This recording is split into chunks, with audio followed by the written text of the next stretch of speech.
Welcome back everyone, this is GTA Failer. In our last vehicles video, we ended up with the Hood's Rumpo XL, and so we continue alphabetically taking our first look at the Idaho. There are 4 fixed spawns for the Idaho throughout the map. Of course, the Idaho is pay and sprayable, and you can crush it. Reading from the wiki, the Idaho is a coupe featured in all games in the 3D universe except for San Andreas. Depicted as a large two-door 1970s coupe with a vinyl roof, the Idaho's styling most notably reflects a fourth-generation Buick Riviera. The front more closely resembles a 1975 or 76 Chevy Caprice with added turning signals and a couple of other games. There are some differences there. In GTA 3, during the development, the Idaho was named the Hachura, Hachura, a name previously used for another car in GTA 2. Furthermore, one of the 2 rusty/burned-out car wrecks that can be seen in most of the 3D Universe games use a similar model as the beta version of the GTA 3 Idaho. Okay, so we'll keep reading from the wiki as we make our drive over to our favorite unique jump off the pier by the airport. The performance, due to its heavy build and soft suspension, the Idaho lacks serious performance credentials with poor speed and steering. Yeah, no kidding.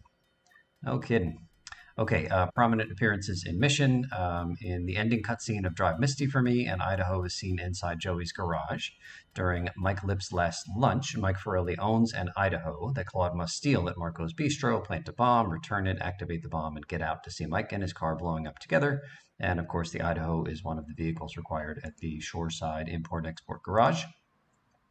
Only notable owner here is Mike Forelli, killed in Mike Lip's last lunch. And almost ready for this first jump, if we can get there. Gosh, so slow to turn and accelerate, my goodness.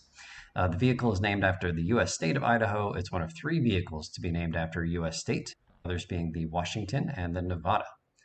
In the GTA 3 beta, along with the Esperanto and Yardi Lobo, the Idaho had hydraulics. However, only the Yardi Lobo has hydraulics in the final game. Okay, and then finally, in the Xbox and mobile versions of GTA 3, the Idaho has a unique chrome trim along the wheel wells. Okay, and sadly, the journey for this Idaho is over. It completed 0 unique jumps. It's at the bottom. Okay, next up is the Infernus. There's exactly 1 fixed spawn for the Infernus right here in the airport parking lot. It's pay and sprayable and crushable. Reading from an advertisement from the wiki, the Italians are unrivaled in flamboyance, sex scandals, and financial improprieties. Now you can be too. The Infernus is a supercar that was first introduced in GTA 3 and has appeared in every GTA title since, except for Grand Theft Auto Advance, and has gained a reputation for being one of the oldest sports cars to still be in a vast number of GTA titles. In the HD universe, it is manufactured by the company Pegasi. Okay, continuing to read from the wiki. Between GTA 3 and Vice City Stories, the Infernus has appeared in 3 different forms, each illustrating the car as a sleek, low-profile sports car comparable to the Cheetah. In GTA 3 and Liberty City Stories, it's one of the more unique designs in the game, but its influence is revealed by the beta version's resemblance to the Lamborghini Diablo, as well as its beta name being Diablo, but spelled with a Y instead of an I. Other influences may include the Ferrari F50, the Vector M12, and the Jaguar XJ220. Cool. Okay, let's see if we can land jump number 2 here with our Infernus. Yes, we can. Let's keep it going. The Infernus's performance remains similar in all of its appearances by being one of, if not the fastest car in each game. Unlike subsequent depictions that have an all-wheel drive system, the Infernus in GTA 3 has a rear-wheel drive layout. Pretty cool. Okay, in GTA 3, there is a special version. D-Ice is known to own a unique pear red or metallic blue Infernus. In the mission where the player has to drive it to a garage to defuse a bomb in it, he can save it in a garage, but only by failing the mission. This car is also seen in the mission Grand Theft Auto here in GTA 3. All right, jump number 3. Can we land it and get credit? There's the drum roll button here in my video editing software. Okay, I'm going to give it credit even though we're on fire, so that is a score of 3 for the Infernus. Nicely done. The Latin word Infernus means being underneath and is often translated as hell. The name may also refer to how the engine of the Infernus is located in the middle of the car or being underneath the driver. Also, it is a direct reference to the Diablo, Spanish for devil, which is the car the Infernus is primarily based on. Okay, moving on to the Kuruma. There are a whopping 8, count them 8, fixed spawns of the Kuruma. It's pay and sprayable, it's crushable. Reading from the wiki and advertisement, the perfect car to go with your flesh tunnel earrings, frosted spikes, and oversized jeans. Buy this and you'll never fail to be mistaken for a small town drug dealer again. All right. Okay, I think I mentioned in the very first video of this massive series that the word Kuruma is just the Japanese word for car. I'm assuming I'm not pronouncing it correctly for Japanese. Maybe it's Kuruma, something like that. It is a four-door compact sedan featured in GTA 3, Liberty City Stories, and GTA Online. The latter as part of the Heists update. It's manufactured by Karen in the HD universe. Okay, the design. The GTA 3 rendition of the car is heavily based on a 2001 to 2006 Chrysler Sebring sedan and 300M, both the design and the fact that the car has a longitudinally mounted engine in the Xbox version. The trunk sitting noticeably higher than the beltline was taken from the Sebring's predecessor, the Chrysler Cirrus. Alrighty. Performance as I run around to all 8 of these Kurumas. The Kuruma has a 5-cylinder engine with a turbocharged sound, a 5-speed gearbox, and a forward powertrain. While the engine is powerful enough to propel the light Kuruma to high straight-line speeds, the front-wheel drive layout causes understeer. Okay. Looking at the variants, so a unique teal Kuruma appears in the very first mission of this game. Remember, give me liberty. The player can simply complete the mission. Luigi scrolls in this car to obtain it. And there's also a unique teal-colored Kuruma that appeared in Liberty City Stories during the mission Salvatore's Salvation, and you can obtain that one as well. Notable owners, I don't see any here for GTA 3. Prominent appearances in mission, of course, Give Me Liberty, that first mission of the game, and the Kuruma is required at the one of the shoreside import-export garage. Reading from the trivia, besides the meaning of car in Japanese, Kuruma may also be a reference to the Toyota Camry. I never made that connection. Kuruma and Camry are kind of similar sounding. The best-selling midsize sedan in the US, with Camry being an anglicized phonetic transcription of the Japanese word kanmuri for crown. Kanmuri. Toyota has a naming tradition of using the word crown for primary models, starting with the Toyota Crown in 1955, continuing with the Toyota Corona and Toyota Corolla, the Latin words for crown and small crown, respectively. Okay, let's see here. The Kuruma is referenced in an episode of crime drama NCIS, where Agent Zeba David tells Agent Leroy Gibbs, a witness said the car was a, quote, Kuruma. Agent Timothy McGee later explains to his confused superiors, Kuruma is the name of a car in GTA in Grand Theft Auto 3. It's a Chrysler Sebring sedan. That's pretty funny. They talked about GTA 3 in NCIS. Cool. Okay, so we've made our first jump. Nicely done. And we'll keep reading here from the wiki, seeing how the Kuruma does on jump number 2. The Kuruma also makes an appearance in Manhunt 2, another Rockstar game set in the 3D universe. This version is slightly different, featuring a narrow grille that runs underneath the front bonnet and a metal emblem that runs along the rear of the car on the boot. Okay, the Kuruma has a score of 2. Keep it up. The Kuruma in GTA 3 has more spawn locations in Portland than anywhere else in the city, despite not appearing in traffic. Interesting. The Kuruma in GTA 3 seems to lack any form of grille or other air intakes. Realistically, this car would constantly overheat, even if it has the hood scoop shown on the FBI car in the mobile versions. The Kuruma was supposed to appear in Vice City, but was cut during development. This is evidenced by an unused handling line found in the files, where it had the same performance traits as the Kuruma in GTA 3. Okay, can we get a score of 3? Let's do it, Kuruma. And after the Kuruma, we have the Landstalker coming up next. Okay, so even though we're on fire, if we land on the wheels, I count it, but we did not land on the wheels, so we don't count it. Kuruma gets a score of 2, for shame. Okay, there are 4 fixed spawn locations for the Landstalker, including this one here, which is going to start the off-road mission Ride in the Park. The Landstalker is pay and sprayable and crushable.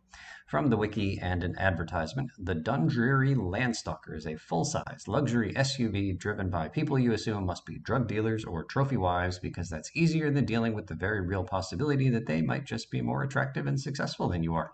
You know, I like advertisements that tell it like it is. The Landstalker is a four-door SUV available in every GTA game since GTA 3, excluding GTA Advance and Chinatown Wars. It is manufactured by Dundreary in the HD universe. Okay, the design. The Landstalker resembles a slightly altered first-generation Land Rover Freelander, the 1998 Opel Vauxhall Frontera, and the first-generation Ford Escape. It spawns in a variety of colors with the lower sides of a gray color.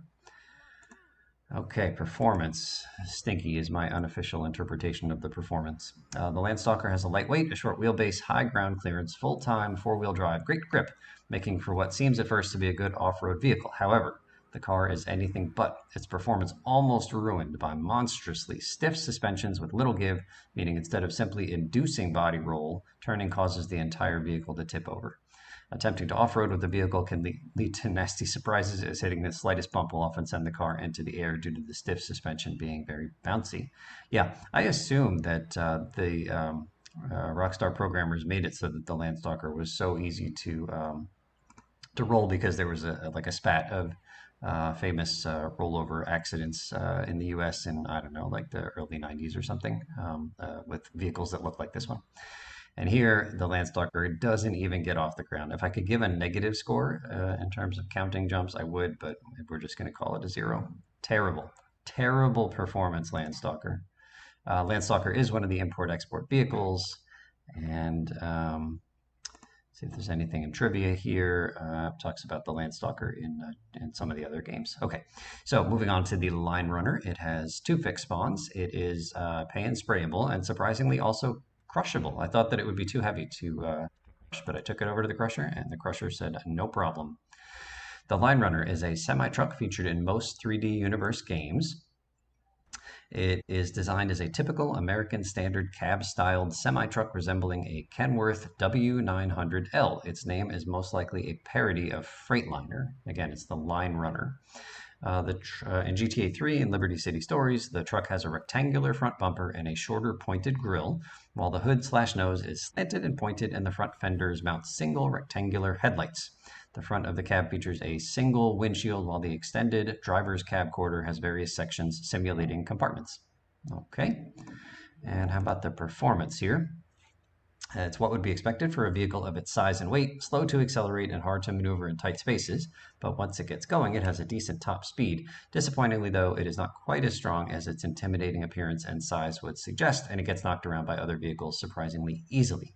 Nevertheless, the truck proves effective breaking through police roadblocks provided it is sufficiently speedy. The handling is fairly steady, but if the player does manage to roll it over, it's very difficult to get back onto its wheels due to its weight.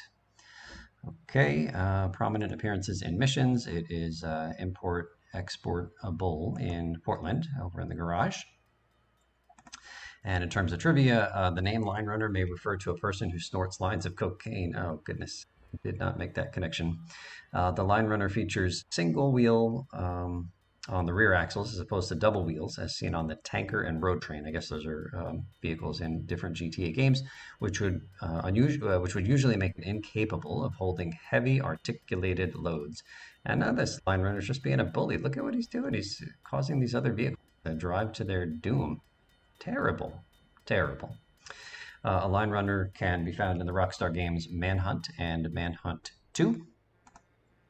And making our way across the bridge, heading towards the very first jump. And by this point in my playthrough, I had started to understand that some of the more successful vehicles at these jumps are the heavier ones, which I was not expecting in the beginning. But they have a tendency to find their way back to the wheels because they're so bottom heavy.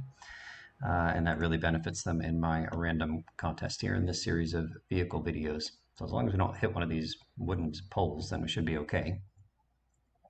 In GTA Vice City Stories, the Line Runner can easily be driven and balanced on only one side, making it the easiest vehicle to get a 2-wheel bonus in.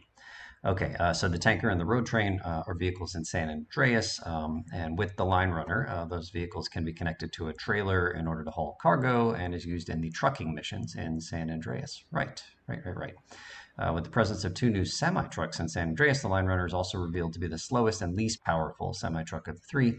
It's also the smallest out of the three. When attached to a trailer, its handling becomes very similar to a train in that it will have a higher top speed while sacrificing acceleration and is nearly unstoppable. Nothing will ever actually stop a line runner or any other truck. In San Andreas, it will just slow it down a bit.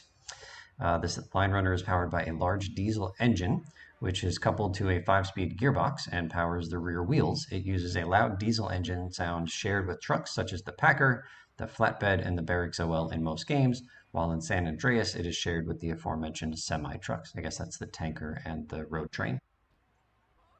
Okay, so skidding and sliding my way back over to the first jump. Let's see if the the line runner can get a score of 3. Did it come to play today? Remember the current mark to beat is 4.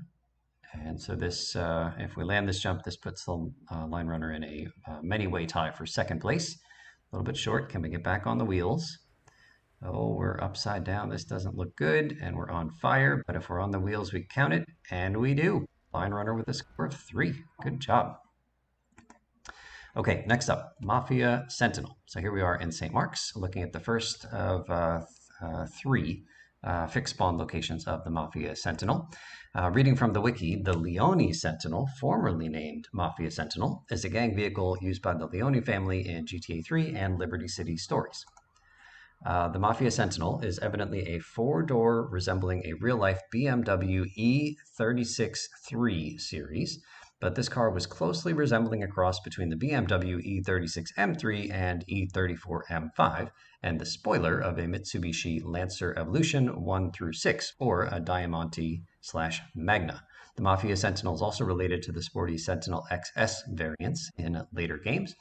Here I'm taking the back way with the Mafia Sentinel because in this save file the Mafia are already mad at me, so I didn't feel like I wanted to expose myself to any gunfire in St. Mark's.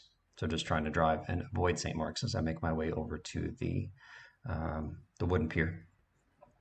It is essentially a tuned version of the Sentinel with a body kit, tinted windows, and blinds over the rear window. Its paint job is always dark gray in GTA 3 and jet black in Liberty City Stories, and it cannot be resprayed into any other color in a pay and spray. I mean, you can respray it, and it won't say, oh, I won't take anything that hot, but it won't change the color. We've seen that before.